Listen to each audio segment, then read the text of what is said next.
Luka, LeBron, the Lakers take on the Timberwolves tonight. LA's been red hot, winning 13 of 16. Good for the league's best record over that time. And just 2 nights ago, Luka went for a triple-dub in his first game against his former team, the Mavericks, in a win.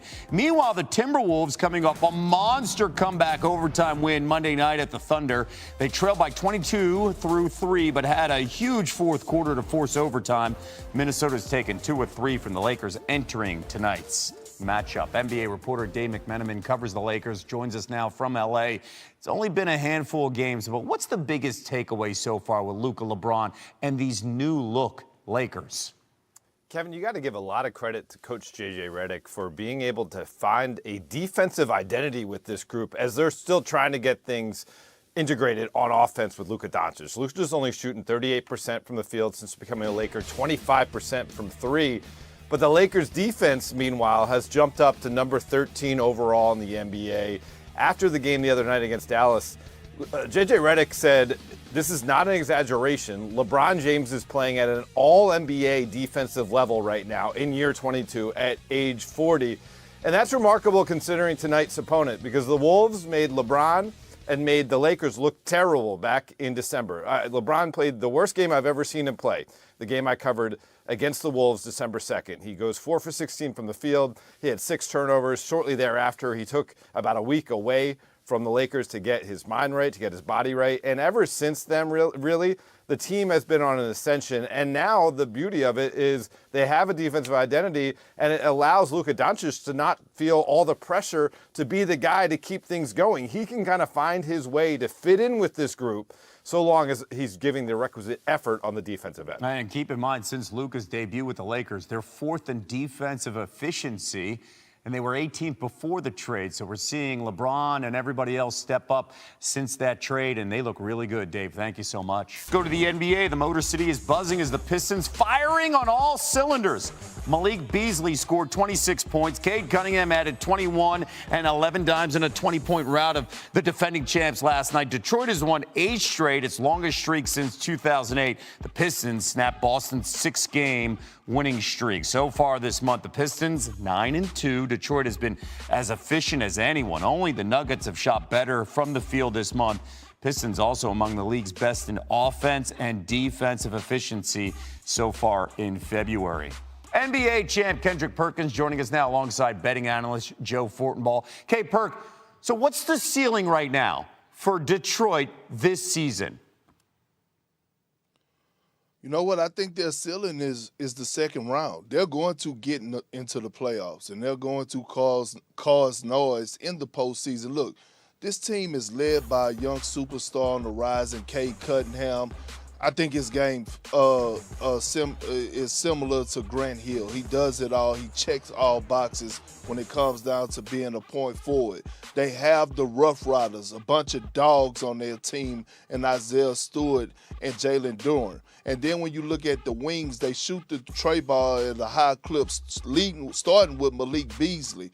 No team really in the Eastern Conference when you look at the New York Knicks, when you look at the Milwaukee Bucks, and even, the Indiana Pacers really don't want to see this team in the first round. A team that is dangerous is a team that don't know no better, and this team don't know any better. There's a lot to like about this team. In the modern NBA, your offense is your floor. What do I mean by that? Orlando ranks dead last in scoring at 104 points per game. 10 years ago, that's a top 5 offense. You need to be able to play defense to have any chance of success in the postseason. Detroit currently ranks top 11 in defensive efficiency, and they've got the 10th easiest schedule the rest of the way. So I would project them currently as a 6th seed to get past either Milwaukee and or Indiana to slide up as high as 4. Although I got to be honest, for selfish purposes when it comes to viewing, I would love to see them in a first-round matchup with the Knicks. I think that would be first-class television for everybody involved. Okay, we'll see if that happens down the road. Pistons trying to make it 9 in a row tomorrow night at home against the Nuggets. In the meantime, Joe, give us a few of your best bets for tonight, and let's start in L.A. Big Perk, I hope you're paying attention. I got a robust card for you tonight. The Minnesota Timberwolves.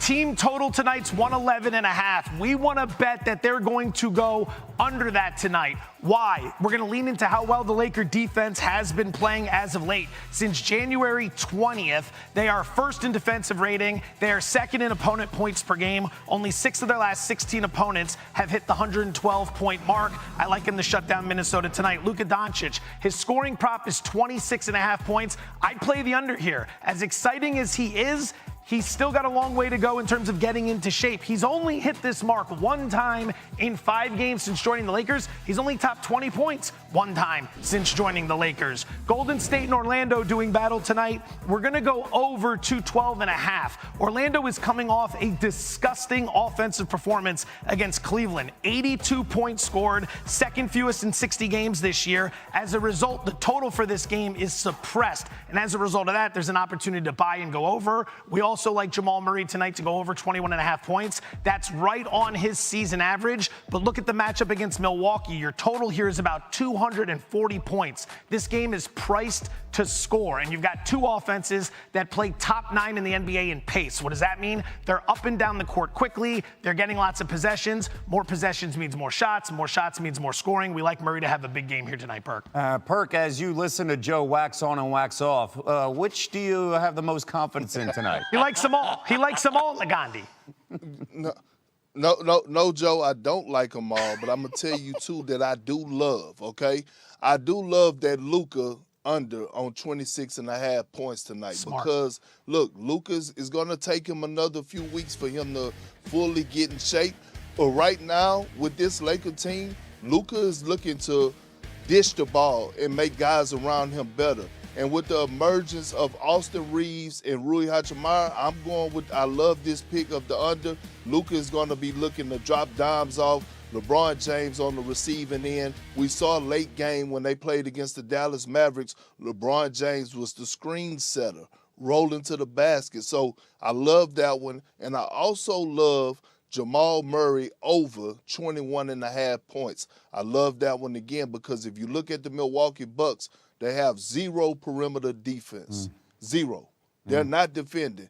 Jamal Murray has been on the tear. He's going to get that. That's a cakewalk. Okay. Smart analysis, Perk. We all appreciate it. Great Very smart breakdown. analysis. Yeah, absolutely. You got a future on ESPN bet there. Watch out, Joe. Okay, Perk, Joe, thank you. In the high clips, starting with Malik Beasley.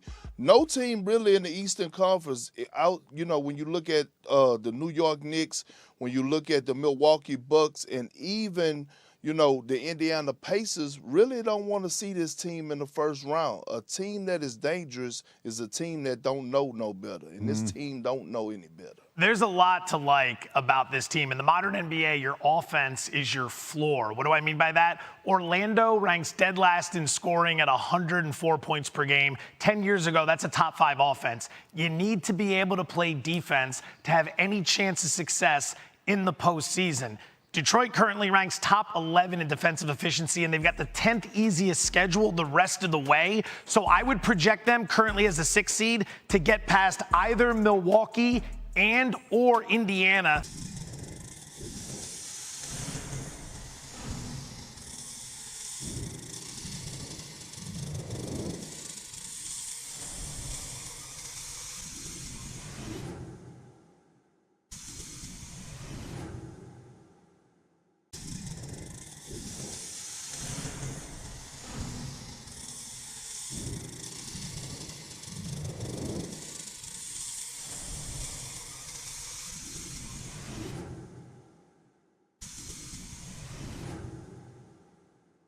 Luka, LeBron. The Lakers are set to battle the Timberwolves in a marquee Western Conference showdown, with Los Angeles riding a red-hot streak, winning 13 of their last 16 games. Good for the league's best record over that span. Just 2 nights ago, Luka Doncic put up a triple-double in his first game against his former team, leading the Lakers to a statement victory over the Mavericks. Meanwhile, Minnesota enters tonight's matchup riding the high of a thrilling comeback win against Oklahoma City, where they erased a 22-point deficit in the fourth quarter before sealing the victory in overtime. The Wolves have had the upper hand in this matchup so far, taking 2 of 3 against L.A. this season. But with the Lakers surging and Doncic still adjusting to his new surroundings, the dynamics have shifted. NBA reporter Dave McMenamin, covering the Lakers, weighed in on what stands out about this new-look squad featuring Doncic and LeBron. According to McMenamin, much of the credit belongs to head coach J.J. Redick, who has rapidly instilled a defensive identity in the group. While the offensive chemistry is still a work in progress, Doncic's individual numbers reflect some growing pains, shooting just 38% from the field and 25% from three since the trade. However, the Lakers' defensive intensity has skyrocketed, vaulting them to 13th in the NBA's defensive efficiency rankings. The transformation is evident in LeBron James, who, at 40 years old in his 22nd season, is playing an all-NBA defensive level, according to Redick. That is stark contrast from LA's last meeting with the Timberwolves in December, a night where LeBron endured one of his worst performances in recent memory, shooting for 16 with 6 turnovers in a blowout loss. That game served as a turning point. Shortly after, James stepped away for a brief personal reset, and since his return, the Lakers have been on an undeniable upward trajectory. The beauty of this current roster construction, McMenamin emphasized, is that Doncic no longer has to bear the entire offensive burden. With the defense as the team's foundation, he has the space to gradually integrate his playmaking while ensuring he meets the Lakers' defensive standard. The numbers speak volumes. Since Doncic's arrival, LA ranks 4th in defensive efficiency, a dramatic leap from their pre-trade ranking of 18th. While the Lakers continue their ascent, the story unfolding in Detroit is equally compelling. The Pistons, long a symbol of rebuilding, are subtly firing on all cylinders. Malik Beasley dropped 26 points, while Cade Cunningham orchestrated a masterpiece with 21 points and 11 assists in a dominant 20-point victory over the defending champion Nuggets. Detroit is riding an 8-game winning streak, their longest since 2008, and in the process snapped Boston's 6-game run. The numbers in February have been staggering. The Pistons boast a 9-2 record, ranking among the NBA's elite in offensive and defensive efficiency, trailing only Denver in field goal percentage this month. NBA champion Kendrick Perkins joined the discussion, along with betting analyst Joe Fortenbaugh, to break down Detroit's ceiling. Perkins sees the Pistons as a legitimate postseason disruptor, capable of reaching the second round and making serious noise in the playoffs. Leading the charge is Cade Cunningham, whom Perkins likened to a young Grant Hill, a do-it-all point forward who fills every statistical column. Around him, the roster is loaded with toughness. Isaiah Stewart and Jalen Duren bring the physicality, while perimeter attack is spearheaded by Beasley, who has been a lethal shooter. The Knicks, Bucks, and Pacers may be higher-seeded teams, but none of them should feel comfortable drawing Detroit in the first round. The most dangerous teams in the playoffs are the ones that don't know any better, Perkins argued, and these Pistons are played with the fearlessness of a team that hasn't realized it isn't supposed to be this good yet. Fortenbaugh provided additional context on why Detroit's success is sustainable. In today's NBA, offensive firepower sets the floor for a team's potential, and the Pistons are thriving in that department. For reference, Orlando currently ranks last in the league at 104 points per game, a mark that would have been considered elite just a decade ago. But defense remains a true postseason separator, and Detroit's top 11 defensive efficiency ranking, coupled with the 10th easiest remaining schedule, puts them in a prime position. Fortenbaugh projects them as a likely 6th seed, with an outside shot of climbing as high as 4th.